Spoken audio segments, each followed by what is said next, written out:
Hello बच्चों party, कैसे हैं आप लोग? सभी को बहुत प्यार भरा नमस्कार। Welcome all of you. बच्चों, आज हम स्टार्ट करेंगे रिफ्रैक्शन ऑफ लाइट। पिछले लेक्चर्स में हमने क्या देखा था? रिफ्लेक्शन ऑफ लाइट को देखा था, कॉनकेव मिरर, कॉन्वेक्स मिरर, उनके न्यूमेरिकल सॉल्व करे थे। आज से हम स्टार्ट करेंगे रिफ्रैक्शन, जहां पे लाइट रे अपने ओरिजिनल पाथ से डेविएट कर जाती है due to change in medium. तो ये सारी बातें सीखेंगे, रिफ्रैक्टिव इंडेक्स को सीखेंगे, ठीक है। तो आज क्या स्टार्ट करने जा रहे हैं? Refraction of light for class 10 science NCERT का चैप्टर नंबर 10, जिसका ये मान लो सेकंड पोर्शन है, रिफ्रैक्शन ऑफ लाइट। और आज का लर्निंग ऑब्जेक्टिव रहेगा refraction and refractive index. Basic बातें सीखेंगे कि रिफ्रैक्शन होता क्या है, क्यों होता है, कैसे होता है, और रिफ्रैक्टिव इंडेक्स क्या होता है, इसकी शुरुआत करेंगे। बाकी रिफ्रैक्टिव इंडेक्स के लिए मैं एक सेपरेट लेक्चर बनाऊंगा। आज हम सिर्फ शुरुआत करेंगे, फॉर्मूला पढ़ लेंगे कि आखिर रिफ्रैक्टिव इंडेक्स होता क्या है। तो जल्दी से हेडिंग लगा लो रिफ्रैक्शन ऑफ लाइट, जल्दी से हेडिंग लगा लो रिफ्रैक्शन ऑफ लाइट, और उसके अंदर एक और हेडिंग लगा लेना रिफ्रैक्शन, उसके अंदर एक और हेडिंग लगा लो रिफ्रैक्शन, ठीक है। शुरुआत करते हैं बच्चे। पिछले लेक्चर्स में नहीं देखा हो तो पूरी प्लेलिस्ट डाल दे रहा हूं डिस्क्रिप्शन बॉक्स में, जाके देख लो। रिफ्लेक्शन बेहतरीन तरीके से कराया है। सारे लेक्चर्स मैंने डिवाइड करके तो कराए हैं, साथ में वन शॉट भी कराया है, पूरे एनसीईआरटी के न्यूमेरिकल कराए हैं, पीवाईक्यू न्यूमेरिकल भी कराए। जाके देख लो, कॉन्सेप्ट एकदम बिल्ड हो जाएगा, मजा आ जाएगा, ठीक है ना। चलो शुरू करते हैं बच्चों। पिछले लेक्चर्स में अपने देखा था कि लाइट रे जो है वो स्ट्रेट पाथ में ट्रेवल करती है। रिफ्लेक्शन में अपन ने पढ़ा कि लाइट रे जो है स्ट्रेट पाथ में ट्रेवल करती है, और जब उसके रास्ते में कुछ आ जाता है, मान लो ये स्ट्रेट पाथ में लाइट रे ट्रेवल कर रही है और आपने उसके रास्ते में प्लेन मिरर रख दिया। प्लेन मिरर मतलब ये, आपने एक ऐसा मिरर उठाया और आपने उसके रास्ते में रख दिया, तो लाइट रे इस मिरर पे टकराएगी, और जैसे टकराई थी वैसी की वैसी वापस लौट जाएगी। जिस मीडियम से आ रही थी उसी मीडियम में वापस लौट जाएगी, क्योंकि आपका जो मिरर है पीछे से पॉलिश्ड था। तो लाइट रे जिस मीडियम से आ रही थी इसी मीडियम में वापस लौट गई, आपने इसको रिफ्लेक्शन कहा था। फिर आपने लाइट रे के रास्ते में क्या रख दिया? फिर आपने लाइट रे के रास्ते मान लो एक कॉनकेव मिरर रख दिया। आपने लाइट रे के रास्ते में, ये लाइट रे प्रिंसिपल एक्सिस है कॉनकेव मिरर की, मान लो ये लाइट रे आ रही है, आपने इसके रास्ते में कॉनकेव मिरर रख दिया। तो कॉनकेव मिरर इसको क्या कर देगा? कन्वर्ज कर देगा, इसको कन्वर्ज कर देगा टुवर्ड्स द प्रिंसिपल एक्सिस। क्यों? क्योंकि कॉनकेव मिरर का नेचर कन्वर्जिंग होता है, कॉनकेव मिरर का नेचर कन्वर्जिंग होता है। आपने क्या देखा? लाइट रे जिस मीडियम से आई थी उसी मीडियम में कन्वर्ज हो गई, इस मीडियम से आ रही थी इसी मीडियम में कन्वर्ज हो गई, सेकंड साइड नहीं गई, ठीक है ना। अब आप क्या देखते हो कि लाइट रे जब किसी कॉन्वेक्स मिरर पे आके टकराती है तो क्या होता है? जब लाइट रे किसी कॉन्वेक्स मिरर पे आके टकराती है तो ये कॉन्वेक्स मिरर उसे डाइवर्ज कर देता है, क्योंकि कॉन्वेक्स मिरर का नेचर डाइवर्जिंग है, क्योंकि कॉन्वेक्स मिरर का नेचर डाइवर्जिंग है। तो उसने इस रे को क्या कर दिया? डाइवर्ज कर दिया। ये देखो, ये इंसिडेंट रे, ये रिफ्लेक्टेड रे। पर लाइट रे जिस मीडियम से आ रही थी उसी मीडियम में डाइवर्ज हो गई, लाइट रे जिस मीडियम से आ रही थी उसी मीडियम में डाइवर्ज हो गई। तो इस फिनोमेना को आपने रिफ्लेक्शन कहा था, कि लाइट रे जिस मीडियम से आती है आफ्टर रिफ्लेक्शन उसी मीडियम में चली जाती है। लाइट रे जिस मीडियम से आती है टकराने के बाद, मिरर से टकराने के बाद उसी मीडियम में लौट जाती है, इसे आपने रिफ्लेक्शन कहा था। और इससे आपको पता चल रहा था कि अगर लाइट रे के रास्ते में कोई भी मिरर ना आए और वो एक पर्टिकुलर मीडियम में ट्रेवल कर रही है, तो वो स्ट्रेट पाथ में ट्रेवल करती रहेगी जब तक कि मीडियम चेंज ना हो, या जब तक कि उसके रास्ते में कोई मिरर ना आए, कोई लेंस ना आए। लाइट रे स्ट्रेट पाथ में ट्रेवल करती रहेगी जब तक कि मीडियम को ना बदला जाए, या उसके रास्ते में कोई मिरर ना लगाया जाए, या उसके रास्ते में कोई लेंस ना लगाया जाए। ये बात क्लियर है। पर अब हम नया कॉन्सेप्ट सीखने जा रहे हैं कि जब लाइट रे एक मीडियम से दूसरे मीडियम में ट्रेवल करती है तो क्या होता है। जब लाइट रे एक मीडियम से दूसरे मीडियम में ट्रेवल करती है तब क्या होता है। तो अब हमने ये चीज देखी कि जब लाइट रे एक मीडियम से दूसरे मीडियम में ट्रेवल करती है तो वो अपने ओरिजिनल पाथ से डेविएट कर जाती है। When a light ray travels from one medium to another medium, लिख रहे हो तो लिख लो, क्योंकि इसको बहुत जल्दी मैं समझाऊंगा भी एग्जांपल के साथ। मैं आपको पूरे मीडियम समझाऊंगा, रेयरर और डेंसर, और आपको विजुलाइज करवा दूंगा ये कॉन्सेप्ट। और बहुत जल्द मैंने ऑर्डर भी दे रखा है ग्लास स्लैब, मिरर वगैरह का, तो प्रैक्टिकल करके भी दिखाऊंगा, ठीक है ना। पर अभी अपन लिखना स्टार्ट करते हैं कि when a light ray travels from one medium to another medium, when a light ray travels from one medium to another medium, it deviates from its original path. When a light ray travels from one medium to another medium, when a light ray travels from one medium to another medium, then it deviates from its original path. Then it deviates from its original path. This phenomena of light is known as refraction of light. This phenomena of light is known as refraction of light. ठीक है बच्चा party, I hope ये आपने definition लिख ली होगी, note साथ में बनाते चलें। अब मैंने यहां पे एक जिक्र किया है मीडियम, कि भैया अगर रिफ्रैक्शन हुआ है तो चेंज इन मीडियम के कारण हुआ है। मीडियम में चेंज होगा तो रिफ्रैक्शन होगा, अगर मीडियम वही का वही है तो रिफ्रैक्शन नहीं होगा। तो हमको यहां पे रिफ्रैक्शन के पहले किस चीज को डिफाइन करना जरूरी है? हमको रिफ्रैक्शन के पहले डिफाइन करना जरूरी है मीडियम को, कि भैया चेंज इन मीडियम के कारण रिफ्रैक्शन हो रहा है, चेंज इन मीडियम के कारण रिफ्रैक्शन हो रहा है। तो हमको इस मीडियम को डिफाइन करना जरूरी है कि भैया आखिर इस मीडियम का मतलब क्या है। मीडियम को जनरली आप दो कैटेगरी में डिवाइड कर सकते हो। मीडियम को जनरली आप दो कैटेगरी में डिवाइड कर सकते हो, एक होता है रेयरर मीडियम और एक होता है डेंसर मीडियम। मीडियम को जनरली आप दो कैटेगरी में डिवाइड कर सकते हो, one is the rarer medium, second is the denser medium. यहां पे मैं रेयरर और डेंसर को डिफाइन करूंगा on the basis of molecular structure. Molecular structure के बेस पे आप डिफाइन कर सकते हो रेयरर मीडियम और डेंसर मीडियम को। कैसे? रेयरर मीडियम वो होगा जिनके मॉलिक्यूल्स के बीच में इनफ स्पेस होगा। मान लो ये किसी मीडियम के मॉलिक्यूल्स हैं और इनके बीच में इनफ स्पेस है, तो ये मीडियम रेयरर मीडियम होगा। और कुछ ऐसे मीडियम होते हैं जिनके मॉलिक्यूल्स के बीच में बहुत कम स्पेस होता है, बहुत कंजस्टेड होते हैं, बहुत कंजस्टेड होते हैं। ये हमारी भारतीय रेल की स्थिति है। ये वाला डब्बा है जनरल डब्बा, जहां पे एकदम लोग घुसे हुए हैं, और ये हमारे वो रईस लोग जो एसी में बैठे हुए हैं आराम से एक सीट पे एक पांव फैलाकर। और ये है असल हिंदुस्तान जो जनरल डब्बे में चला जा रहा है। बदलना है ये तस्वीर, याद रखना, मीडियम के अकॉर्डिंग नहीं, ट्रेन में बदलना, नहीं तो अभी क्रांतिकारी हो जाओ। ठीक है, तो रेयरर मीडियम वो है जहां पे पार्टिकल्स के बीच में इनफ स्पेस है। डेंसर मीडियम वो है जहां पे पार्टिकल्स कैसे कैसे हैं, बहुत पास पास है। फॉर एग्जाम्पल मैं एयर और वाटर को अगर कंसीडर करूं, एयर और वाटर को कंसीडर करूं तो आप हमेशा अपने आप कह दोगे भैया जो वाटर है वो डेंसर मीडियम है और जो एयर है वो रेयरर मीडियम है। मैंने कहा ये तुमने कैसे डिसाइड कर लिया? भैया वाटर डेंसर मीडियम इसलिए है क्योंकि वाटर लिक्विड स्टेट है, वाटर लिक्विड स्टेट है, और जो एयर है वो गैसियस स्टेट है। और 9th क्लास में हमने इतना तो पढ़ के आए हैं स्टेट्स ऑफ मैटर में कि लिक्विड स्टेट और गैसियस स्टेट, लिक्विड स्टेट के पार्टिकल्स गैसियस स्टेट के मुकाबले गैसियस स्टेट के रिस्पेक्ट में ज्यादा पास में होते हैं। यहीं पे अगर कोई सॉलिड स्टेट होता, यहां पे अगर मान लो मैं ग्लास लगा दूं, यहां पे मैं ग्लास लगा दूं, कांच ले आऊं, कांच, तो कांच और पानी को कंपेयर करूंगा। अगर कांच और पानी को कंपेयर करूंगा तो ग्लास क्या हो जाएगा? इस वक्त ग्लास डेंसर हो जाएगा और वाटर क्या हो जाएगा? रेयरर हो जाएगा। जब आप हवा और पानी को कंपेयर कर रहे हो, एयर और वाटर को कंपेयर कर रहे हो, तो वाटर डेंसर हो गया, एयर जो है वो रेयरर हो गया। पर अब आप वाटर और ग्लास को कंपेयर करोगे, वाटर और ग्लास को कंपेयर करोगे तो ग्लास एक सॉलिड स्टेट है, ग्लास एक सॉलिड स्टेट है। सॉलिड स्टेट के पार्टिकल्स और ज्यादा पास पास होते हैं, तो ग्लास और वाटर के कंपैरिजन में ग्लास डेंसर है, वाटर रेयरर हो गया। तो रेयरर और डेंसर जो है एब्सोल्यूट टर्म्स नहीं है, रेयरर और डेंसर एब्सोल्यूट टर्म्स नहीं है, ये रिलेटिव है। ये मीडियम टू मीडियम चेंज होता रहेगा। जैसे कि अगर मैं बात करूं हवा और पानी की, तो पानी जो था वो डेंसर था और जो हवा थी वो रेयरर था। पर अगर मैं बात करूं पानी और कांच की, वाटर और ग्लास की बात करूंगा, तो जो ग्लास है वो डेंसर है और जो वाटर है वो रेयरर हो जाएगा। तो डिपेंड करता है मीडियम टू मीडियम। पर यहां पे हम दो कैटेगरी में डिवाइड कर सकते हैं, rarer medium and denser medium. Rarer medium वो मीडियम होता है जहां पे मॉलिक्यूल्स के बीच में इनफ स्पेस होता है। डेंसर मीडियम वो होता है जहां पे मॉलिक्यूल्स के जो मीडियम के जो मॉलिक्यूल्स है, मीडियम के जो पार्टिकल्स हैं, बहुत ज्यादा पास पास होते हैं। ठीक है बच्चा, तो there are two types of medium, rarer medium and denser medium. There are two types of medium, rarer medium and denser medium. There are two types of medium, rarer medium and denser medium, rarer medium and denser medium. There are two types of medium, rarer and denser. Rarer medium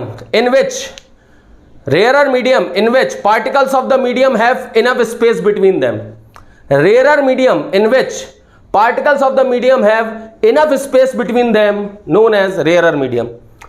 Denser medium in which particles of the medium have low space between them. Denser medium in which particles of the medium have low space, minimum space between them known as denser medium. For example, rarer, air is the rarer medium. Denser, glass, water, ये कुछ भी denser medium हो सकते, ठीक है ना। तो अब रिफ्रैक्शन का क्या फर्क पड़ता है हम ये देख लेते हैं। रिफ्रैक्शन का क्या फर्क पड़ता है रेयरर और डेंसर मीडियम में, हम वो देख लेते हैं। तो रिफ्रैक्शन की डेफिनेशन आपने क्या लिखी? रिफ्रैक्शन की डेफिनेशन आपने क्या लिखी? रिफ्रैक्शन की डेफिनेशन हमने लिखी कि when a light ray travels from one medium to another medium, when a light ray travels from one medium to another medium, then it deviates from its original path. When a light ray travels from one medium to another medium, it deviates from its original path known as refraction, known as refraction of light। इसी में आप एक point और अब आगे add कर सकते हो कि when a light ray travels from rarer to denser medium, when a light ray travels from rarer to denser medium, ये जो लाइट है, ये जो बाउंड्री है, ये इसके ऊपर रेयर मीडियम, बाउंड्री के नीचे डेंसर मीडियम। और याद रखना रिफ्रैक्शन कभी भी मीडियम के अंदर नहीं होता, ना ये रेयर मीडियम के अंदर होगा ना ये डेंसर मीडियम के अंदर होगा। ये कहाँ होगा? बाउंड्री पे होगा। तो लिख सकते हो refraction is a boundary phenomena, refraction is a boundary concept. ये पर्टिकुलर किसी मीडियम के अंदर नहीं होता, ये दोनों मीडियम के इंटरफेस पे होता है। ये दोनों मीडियम के इंटरफेस पे होगा, बाउंड्री पे होगा। जहां रेयर मीडियम खत्म हो रहा है और जहां डेंसर मीडियम की शुरुआत है उस जगह पे यहां पे रिफ्रैक्शन होगा। Refraction is a boundary concept, not a particular medium concept. किसी मीडियम का कॉन्सेप्ट नहीं है, बाउंड्री कॉन्सेप्ट है, बाउंड्री फिनोमेना है, सरफेस फिनोमेना है, ठीक है ना। ये इंटरफेस पे होता है, ना कि पर्टिकुलर मीडियम के अंदर। ये दो मीडियम के इंटरफेस पे होता है। लिख लो ये नोट बना के पॉइंट, बहुत अच्छा पॉइंट, ठीक है ना। तो लाइट रे क्या होती है? जब लाइट रे रेयरर मीडियम से डेंसर मीडियम में ट्रेवल करती है, लाइट रे जब रेयरर मीडियम से डेंसर मीडियम में ट्रेवल करती है, मान लो ये नॉर्मल है, नॉर्मल हमें ड्रॉ करना पड़ता है एक इमेजिनरी लाइन एंगल्स वगैरह बनाने के लिए, क्योंकि एंगल ऑफ इंसिडेंस और एंगल ऑफ रिफ्रैक्शन हमेशा नॉर्मल के साथ बनाए जाते हैं। मैंने पिछले लेक्चर्स में पढ़ाया है ये चीज़ कि जब लाइट रे रेयरर मीडियम से डेंसर मीडियम में ट्रेवल करती है तो वो टुवर्ड्स द नॉर्मल बेंड हो जाती है। लिख लीजिए ये एंगल ऑफ इंसिडेंस, ये angle of refraction. Angle of incidence इस केस में एंगल ऑफ रिफ्रैक्शन से ज्यादा होता है। When a light ray travels from rarer to denser medium, लिख लो ये point. When a light ray travels from rarer to denser medium, when a light ray travels from rarer to denser medium, it bends towards the normal. It bends towards the normal. It bends towards the normal. Towards the normal. When a light ray travels from rarer to denser medium, मैं आपको अभी इसका speed का खेल भी बताऊंगा। यहाँ पे स्पीड ऑफ लाइट का भी कुछ खेल होता है, पर अपन बाद में डिस्कस करेंगे उसे, अभी नहीं। When a light ray travels from rarer to denser medium, it bends towards the normal. In this case, angle of incidence is more than angle of refraction. Angle of incidence is more than angle of refraction. Angle of refraction. Angle of incidence is more than angle of refraction. When a light ray travels from rarer to denser medium, it bend towards the normal. कुछ नहीं, basic सी बातें हैं, काम आती हैं कई बार numerical solve करते समय यार। बाकी इतना बेसिक चीज़ें तुम लोग पढ़ चुके होगे, मुझे ऐसी उम्मीद है, पर मेरा तो भैया काम है, देखो पूरा पढ़ाना है। मान लो अब लाइट रे डेंसर टू रेयरर जा रही है। अब लाइट रे आप कहाँ से कहाँ भेज रहे हो? डेंसर से रेयरर भेज रहे हो। ये लाइट रे आई, ये डेंसर मीडियम से कहाँ जा रही है? Rarer medium. ये अपन नॉर्मल ड्रॉ कर दो, ये नॉर्मल ड्रॉ कर दो। ये लाइट रे डेंसर से रेयरर जा रही। तो अब क्या कहते हैं कि जब लाइट रे डेंसर से रेयरर जाती है तो वो away from the normal deviate हो जाती है। ये एंगल ऑफ इंसिडेंस, ये एंगल ऑफ रिफ्रैक्शन। इस केस में angle of incidence is less than angle of refraction. इस केस में angle of incidence is less than angle of refraction. कि when a light ray travels from denser to rarer medium, it bends away from the normal.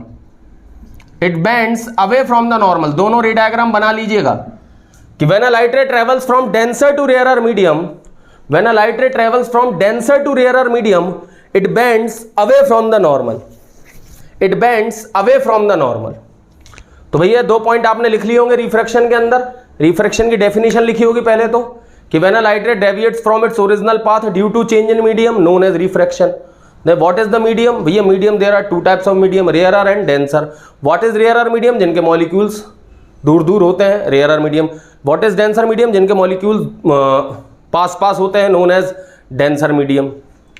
What is the condition of rarer medium? When a light ray travels from rarer to denser medium, light ray bends away from the normal. When a light ray travels from denser to rarer medium, light ray bends, मैंने गलत उल्टा बोल दिया।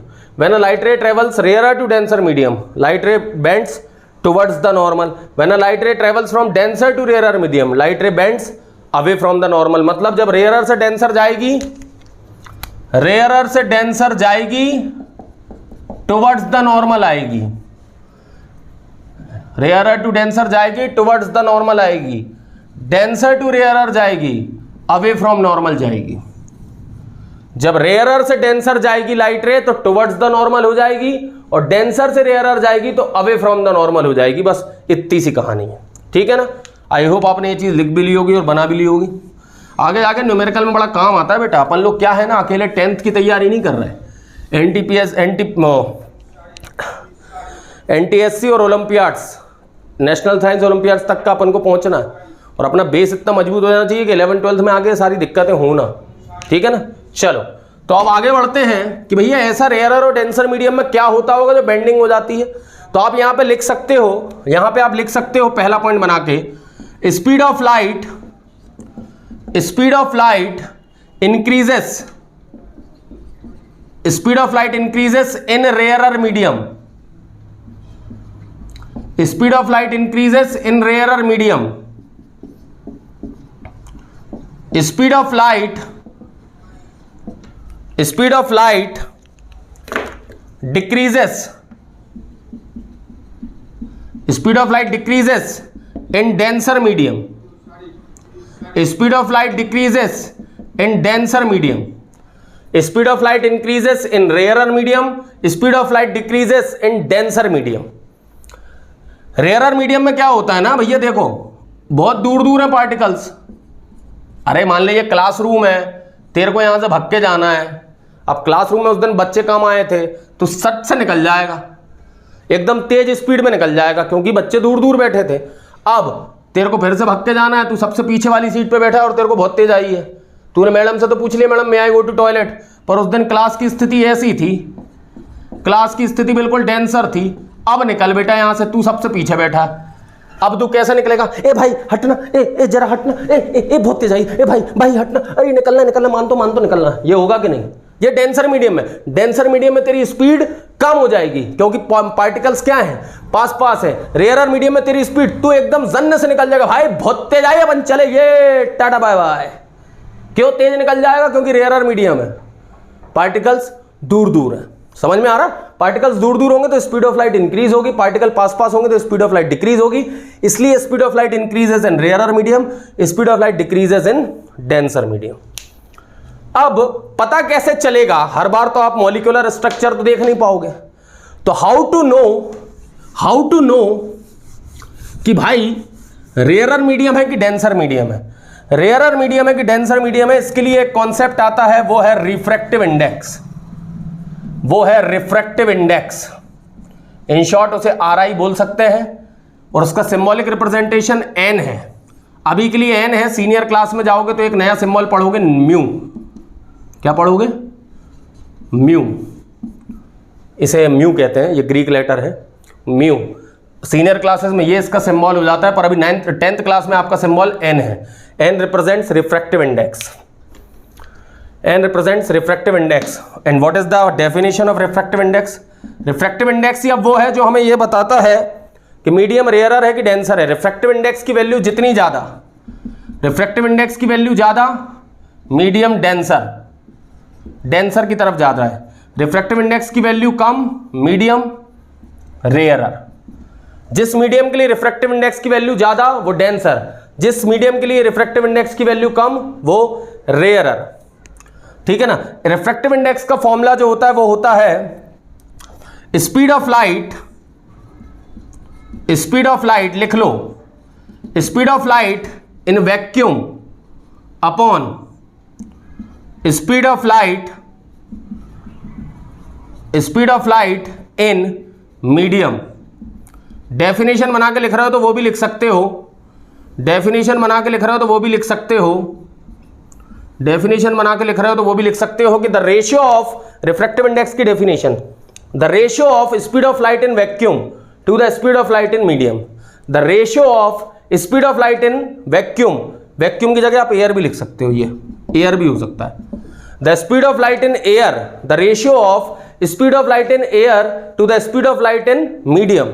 The ratio of speed of light in air to the speed of light in medium is known as refractive index denoted by n. n is equal to c upon v. c क्या होता है? speed of light in vacuum. c क्या होता है? speed of light in vacuum air. इसकी value होती है 3 × 10⁸ metre पर सेकेंड। 3 × 10⁸ मीटर पर सेकेंड ये होती है speed of light in air, speed of light in vacuum. ये सबसे मैक्सिमम होती है, इससे ज़्यादा कुछ नहीं होता। Speed of light is maximum in air और वैक्यूम। वो कितनी होती है? 3 × 10⁸ मीटर पर second denoted by c। And speed of light in medium, speed of light in medium is v। ठीक है ना, speed of light in medium is v। तो what is the formula for refractive index? Speed of light in vacuum upon speed of light in medium. The ratio of speed of light in vacuum upon speed of light in medium is known as refractive index. And refractive index वो value है जो हमें ये बताता है कि medium denser है कि मीडियम रेयरर है। डेंसर मीडियम में स्पीड ऑफ लाइट कम हो जाती है, रेयरर मीडियम में स्पीड ऑफ लाइट बढ़ जाती है। और किसी के रिफ्रैक्टिव इंडेक्स की वैल्यू का मतलब क्या होता है? मान लीजिए डायमंड के लिए रिफ्रैक्टिव इंडेक्स की वैल्यू मेरे ख्याल से 2.71 है, अपनी किताब में चेक कर लें। 2.42 भी हो सकती है, 2.71, हाँ 2.71 है मेरे ख्याल से। अगर गलत हूं तो बोल देना 2.42 है, कमेंट बॉक्स में बता देना। मेरे को दो वैल्यू याद आ रही, 2.71 भी हो सकती है। अगर मैं बोल रहा हूं डायमंड का रिफ्रैक्टिव इंडेक्स 2.71 है, इसका क्या मतलब है? डायमंड के रिफ्रैक्टिव इंडेक्स 2.71 है, इसका यह मतलब है कि speed of light in air is 2.71 times of speed of light in diamond. इस लाइट की जो स्पीड डायमंड में होगी, लाइट की स्पीड जो डायमंड में होगी वो 2.71 टाइम्स कम होगी speed of light in air के। मतलब आप लिख सकते हो इस 2.7 रिफ्रैक्टिव इंडेक्स 2.71 होने का मतलब क्या है? Speed of light in air is equal to 2.71 times into speed of light in diamond. Speed of light in diamond, speed of light in air का क्या मतलब हुआ? Speed of light in air का मतलब ये हो जाएगा 2.71 times speed of light in diamond. ये है इसका मतलब। एनसीईआरटी के अंदर क्वेश्चन है कि भैया what is the meaning of this refractive index? Value दी हुई है रिफ्रैक्टिव इंडेक्स की, इसका मतलब क्या है? इसका मतलब यह है कि speed of light in air is 2.71 times speed of light in diamond. मतलब डायमंड में जो स्पीड ऑफ लाइट होती है वो 2.71 टाइम्स कम होती है speed of light in air के। डायमंड में जो स्पीड होती है वो 2.71 टाइम्स कम होती है speed of light in air के, और एयर में जो स्पीड होती है वो 2.71 टाइम्स ज्यादा होती है speed of light in diamond के। ये होता है रिफ्रैक्टिव इंडेक्स का मतलब। और एक्चुअली में ये फॉर्मूला भी यही दिखा रहा है, जैसे कि n is equal to c upon v, तो आप इसको क्या लिख सकते हो? c is equal to n into v, c equal to n into v. c is the velocity of light in vacuum, n is the refractive index, v is the velocity of light in medium. इसका मतलब ये है भैया जो velocity of light air में है वो refractive index के देखो प्रोपोर्शनल है। देखो refractive index into speed of light in medium, refractive index into speed of light in medium. मतलब speed of light in air जो होगी वो इन दो चीजों का मल्टीपल होगी, इन दो चीजों का मल्टीपल होगी। मतलब सीधी सी बात है, speed of light in air is maximum. और अगर जैसे जैसे रिफ्रैक्टिव इंडेक्स बढ़ता है स्पीड ऑफ लाइट क्या होती चली जाती है? कम होती चली जाती है। डायमंड का रिफ्रैक्टिव इंडेक्स सबसे ज्यादा होता है, इसलिए स्पीड ऑफ लाइट डायमंड के अंदर सबसे कम होती है। डायमंड का रिफ्रैक्टिव इंडेक्स सबसे ज्यादा होता है, इसलिए स्पीड ऑफ लाइट डायमंड के अंदर सबसे कम होती है। तो डायमंड के रिफ्रैक्टिव इंडेक्स का क्या मतलब हुआ? 2.71 का क्या मतलब हो गया कि भैया speed of light in air is 2.71 times speed of light in diamond. और रिवर्स भी बोल सकते हो कि speed of light in diamond is 2.71 times less than the speed of light in air. ये उल्टा भी बोल सकते हो। तो आई होप ये क्लियर हुआ होगा रिफ्रैक्टिव इंडेक्स का फंडा। रेयर और डेंसर मीडियम क्लियर हुआ होगा। थोड़ा पसीना ज़्यादा आता है क्योंकि गर्मी के टाइम वीडियो बना रहा हूँ और पंखा चालू कर नहीं सकता, एसी अभी अफोर्ड कर नहीं सकता, इसलिए ऑफेंड मत होना, प्यार करते रहना, सपोर्ट बनाए रखना।